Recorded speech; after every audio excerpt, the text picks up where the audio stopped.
Welkom bij een nieuwe aflevering van de Dutchstreetpodcast. Vandaag hebben we het over mentale gezondheid. Het afgelopen jaar voelde maar liefst de helft van de Nederlanders zich wel eens eenzaam. Vandaag stellen we dus vragen aan mensen uit verschillende landen. Wat is hier misschien een oplossing van? Check the Paul, video. nice to meet you. Paul from Ireland. How are My you? Moroccan friend. Yes, sir. So the first question is, who do you think has to deal tougher with their emotions, men or women? I gotta say that women have a better support group, and women like sharing their emotions with women. Sometimes a bit too much, but women definitely listen a little bit more. And men, unfortunately, have only a few outlets. Sometimes I find that the outlets might be over a lot of drinks, or maybe it might be around something like the gym, or maybe an event that men go to, which is usually sporting events. But I feel women have a better support system all around. Yeah. You have a favorite club or? Favorite club? Yeah. Here, I mean, since I was a kid, I used to like watching Bergkamp and the De Boers for Ajax. But my favorite club is Celtic. Yeah. Why do you think a lot of people hide their emotions? I think because the world is a cruel, tough place, and you have to put on a mask to get through that world and be strong for, say, your partners, or be strong for your family and that sort of stuff as well. So yeah, that's probably why. Yeah. And obviously a lot of people that deal with loneliness or depression usually don't have a purpose or a target in their life. Do you think that's very important to have something to live up to in your life, or just have a purpose in general? Yeah, 100%. I work with a lot of boxers, and we've just got very popular here. I work with a lot of boxers, and those boxers, if they didn't have something like boxing to look forward to, or if they didn't have a purpose in their life, which for example would be sport and boxing, they'd find it very tough to get through life. So for people in the workforce, outside of, say, sport, maybe that might be getting a promotion or might be improving your business. But I think from what I've seen, people that are involved in sport have the best route to finding a goal and finding a North Star to work towards. Yeah. You like combat sports? I love it. Yeah. What's your favorite? Boxing. Yeah. You have a very famous superstar from your country. Do a lot of Irish people like Conor, or do they usually? Irish people love Conor. He's a statesman. Yeah. He is a man who brought the sport of UFC, and he brought the entire MMA sport to the scene in Ireland. And he's the reason why there's so many underage fighters that actually have a dream now. Conor is definitely part of that. It's funny. Yeah. Anywhere you go, people mention his name. Yeah. As far as Morocco from yourself, Yeah. anywhere around Holland, anywhere around the world I've been. So yeah. Yeah. And do you think that how big of a problem do you think loneliness can be, or is in the society right now? I think loneliness is a huge problem in society. I think that's why there's so many vices. So that's why there's many places for people to use and abuse drink and drugs, and there's many places for people to have ways of working through their loneliness, which is it could be through having several partners, or drinking drugs, or different gambling, even sometimes being workaholics. That's some ways that people work through being lonely. Yeah. So if you are talking to somebody that's dealing with depression or loneliness withdrawal, what is your advice, or do you have a solution maybe for them? I think, if you're dealing with loneliness, especially as a man, it's good to have a group of friends, or even just a handful of friends that you can maybe talk to. But in return, be there for them, and be there as their voice of reason to help them out too. Because my grandmother had a saying: if you want to be a friend, my grandmother had a saying: if you want a friend, be a friend. So that's very important. You know what I mean? It's a two-way street. You've got your problems, I got my problems. Yeah, that man has his problems. It's all the same. No man's is any worse or better than anyone else's. You know what I mean? And you might have a problem someday. You see some guy, for example, one day I saw a guy in the gym and he was in a wheelchair, and very suddenly I was like, that guy's a legend, number one, but number two, thank God I'm not in the chair. Yeah, exactly. You can always look at somebody that has it worse. We're seeing wars all over the world right now, and then you think like, obviously when you're having it bad, it's horrible for you, but I think when you're thinking like it could be worse, it might help. Don't you think? 100%. Yeah. 100%. It could always be worse. Yeah. Thank you so much, man. Absolute Ja, pleasure. dus de eerste vraag is, voor wie denk je dat het harder is om te dealen met emoties? Voor mannen of voor vrouwen? Daar is geen verschil in. We Nee? hebben allemaal emoties. En, Bij wie denk je dat het moeilijker is om ze te verwerken? Misschien is dat een goede vraag. Of te delen. Ik denk dat er sowieso in deze maatschappij wel heerst dat mannen stoer moeten zijn. Vanaf huis af aan ook al leren van, weet je, emoties, ze mogen er zijn, maar snel weer aan de kant zetten. Ja. Maar ik denk ook dat het wel vaak wordt afgeschilderd bij vrouwen als te gevoelig. Ja. Of komt zij weer met haar emoties. Terwijl we ervaren allemaal heel anders onze emoties. We zijn niet van niets man en vrouw. Ja. Ja. Ja, en waarom denk je dat zoveel mensen hun emoties verbergen? Ik denk sowieso kwetsbaarheid. De angst om niet begrepen te worden. Angst voor afwijzing. Stel je voor, je zegt iets waar je je kut om voelt en diegene wijst het af. Dat is nog erger. Ja. Dus ik denk dat dat ook wel moeilijk is. Ook de privacy ervan. Weet je deelt iets met iemand, je weet niet. Het wordt moeilijk in deze tijd of het wel geheim blijft of mensen het voor zichzelf houden. Ja, het is ook moeilijk, want veel mensen hebben natuurlijk ook niemand om naartoe te gaan. Ja. Wat denk je dat zulke mensen, wat de beste oplossing daarvoor is? Ik zou zeggen, probeer het. Er zijn ook genoeg buurthuizen. Er zijn coaches op straat waar je mee kan kletsen. Er zijn groepen op internet waar het ook veilig is. Praat met iemand. Sowieso alleen ga je het niet redden. Er is altijd hulp. Ja. Veel mensen hebben natuurlijk, die bijvoorbeeld ook eenzaam zijn of depressief, hebben bijvoorbeeld niet echt een doel in hun leven. Hoe belangrijk denk je dat het is om een doel in je leven te hebben? Nou, ik weet zelf hoe het is. Ik ben zelf depressief geweest. Ik ben ook verslaafd. Dus ik ben in herstel. En ik weet gewoon, die eenzaamheid pakt je op een gegeven moment. Waardoor je je doelen ook niet meer helder ziet. Dus de eerste stap is echt verbinding. Verbind je met mensen die je kunnen helpen. Al is het een belletje in de week. Dat helpt al om een clear vision te krijgen van wat nou eigenlijk je doel in je leven is. Ja. En begin klein. Nee. Ja. Ja, weet je, vaak als je depressief bent, je ziet alles is grauw en zwart. Maak het klein. Ik wil vandaag naar buiten. Ik wil dit uur naar buiten. Ik wil over 5 minuten naar buiten. Niet meteen, ik ga een huis kopen en een gezin. Nee. En maak het klein voor jezelf. Ben je wel hersteld van die depressie? Of? Ja, zeker. Ja, ik heb goede hulp gehad. Mijn verslaving is ook, ik zit in herstel. Ik ben 9 maanden clean. Gefeliciteerd. Dus ik weet wel echt zelf, daarom zag ik mental health en ik dacht van ja man, ik heb echt zwaar in de put gezeten. Ja. En hoe groot probleem denk je dat eenzaamheid is in de samenleving? Het is echt heel heftig. Ja, en ik denk dat het in gradaties is. Veel mensen zien eenzaamheid als mensen die alleen zijn en alleen maar binnen blijven en niemand hebben. Maar vooral ook de uren die we spenderen aan ons telefoon, het internet. Het geeft je gewoon een isolatie. En eenzaamheid is echt wel onder elke leeftijd. Dus, ja, ik merk het ook hoor. Als ik soms naar mijn schermtijd kijk, vooral mijn ouders maken me echt belachelijk. Vooral als ik gewoon, want dat algoritme op je social media, ik kan letterlijk de hele dag in mijn bed liggen met wat ik zie op mijn telefoon, weet je. Ja. En ik denk ook dat er een groot probleem is met dat we veel online contact met elkaar hebben.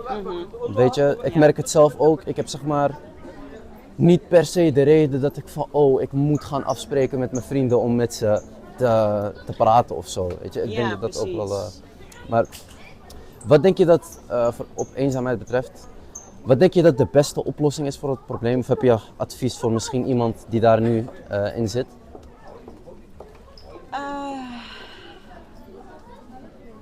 Het is lastig, het ligt aan de gradatie. Ik denk ook, er zijn echt heel veel oplossingen in deze maatschappij, alleen ze zijn moeilijk te bereiken.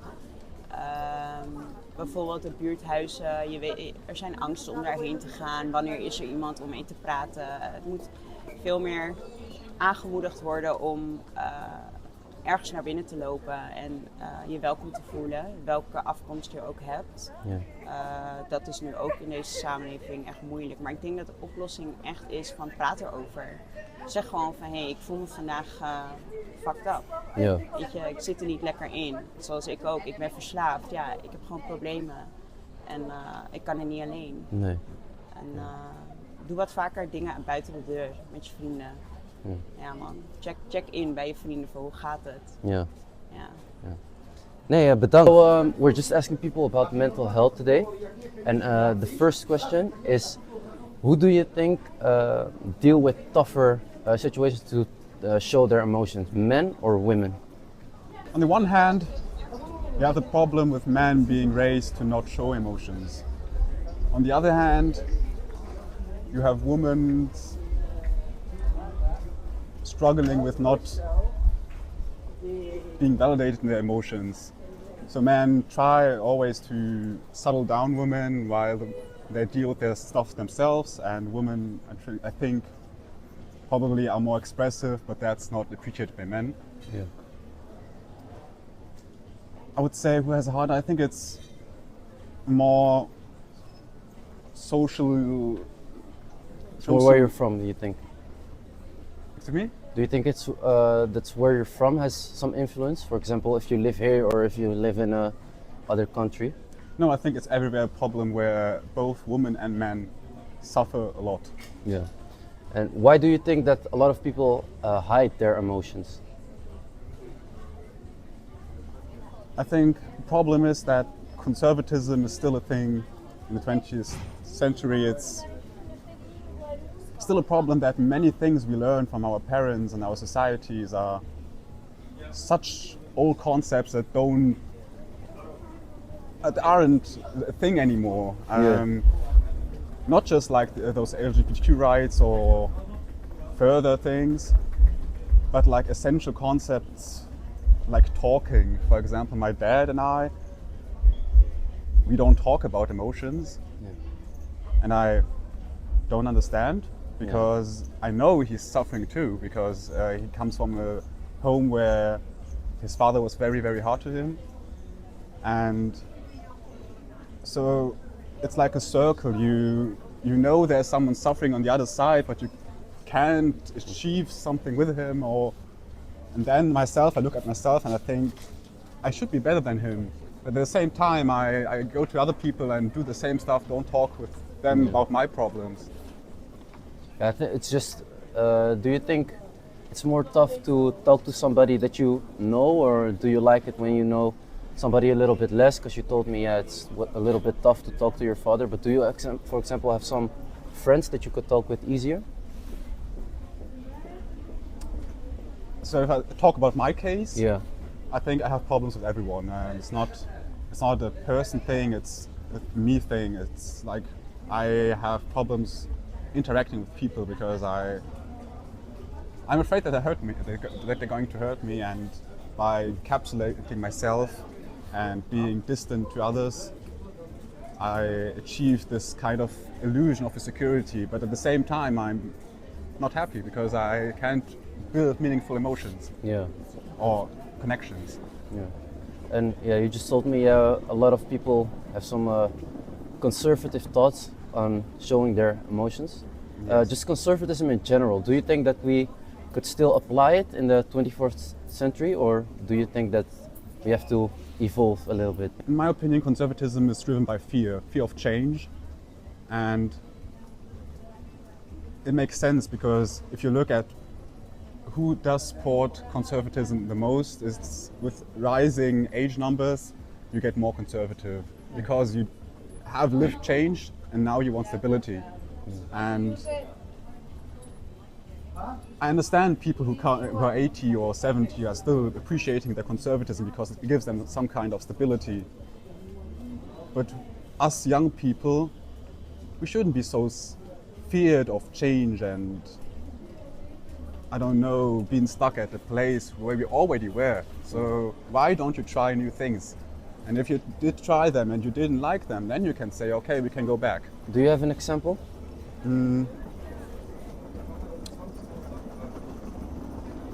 I think cannabis is a good example in Germany, for example. We just legalized it last year, and there was a whole campaign from the conservative side that this is going to bring down Germany. And they were afraid that, like here in Amsterdam, everybody is going to smoke on the streets and it's going to smell like cannabis everywhere. But till this day, even like in central hotspots like Frankfurt or in the suburbs of Frankfurt, where like there's more poor people and they would be like tending more to drugs, you still don't have the catastrophic change they always pleaded. So I think that's a perfect example of, you didn't try it. Why did you hold on on your conservatism? And you should do that in a lot of places, I think. How do you how important do you think it's to have a purpose in your life, just a target that you can work to? Because a lot of people that are lonely or depressed don't really have a purpose in life, don't really know what they're living for. Well, I'm depressed, and I have been searching for my purpose a long time. The problem with purpose, I think, is you're never going to find it. I don't believe there is something like that, like purpose. You just live day to day, because if you're like pushing towards something, what happens if you aren't able to achieve that? Does that mean that your life didn't have a purpose because you didn't achieve your self-set purpose? Obviously, a lot of people are saying, maybe religion could be something. What's your opinion on that? I believe religion is good. I believe for many people it helps them. My parents, for example, they're very religious. I support their religious beliefs. For society, I think religion should always be its own thing and not be entangled with societies. So politics should not be influenced by religion, because as soon as you try to force your religion on someone else's, it's like saying your religion is not the best religion, it's mine, and that causes like wars. That causes literally wars. Throughout history. And we're kind of seeing it now again. But how big of a problem do you think loneliness is in our society? I think the biggest one, probably the biggest, yes. Like here in the European region, probably the biggest, yes. And if we go into other regions, of course, there are bigger problems like hunger or wars, but in a well-developed society like ours, loneliness is, I think, the biggest problem. And you see that. I just saw an ad, 50% of the Netherlands people have mental health issues. So you could argue that, yes, because we have more developed medicine, and that you can diagnose more people with that, because if you go to Morocco, for example, where I'm from, you will never see a doctor who's going to diagnose you with depression. Yeah, of course. Yes, it's pretty rare. Yeah, but obviously, like we just said, religion plays a big role. I'm Moroccan as well. Oh, okay. So almost our entire country is Muslim. You hear that then every day. So a lot of people, that's what their purpose in life is. So I think it would be a little bit less than I agree that's a good thing to have a purpose in life. It's not as religious as bad. No. It's just institutionalized religion is bad for me. And obviously you told me you're a little bit depressed, so it might be a difficult question, but do you have some advice or maybe a solution for the problem right now?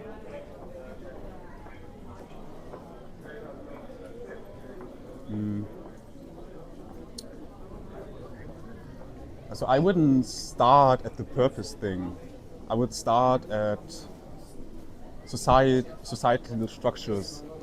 So things like our capitalistic structure of trying to increase work hours, have less time to socialize, having more time to work.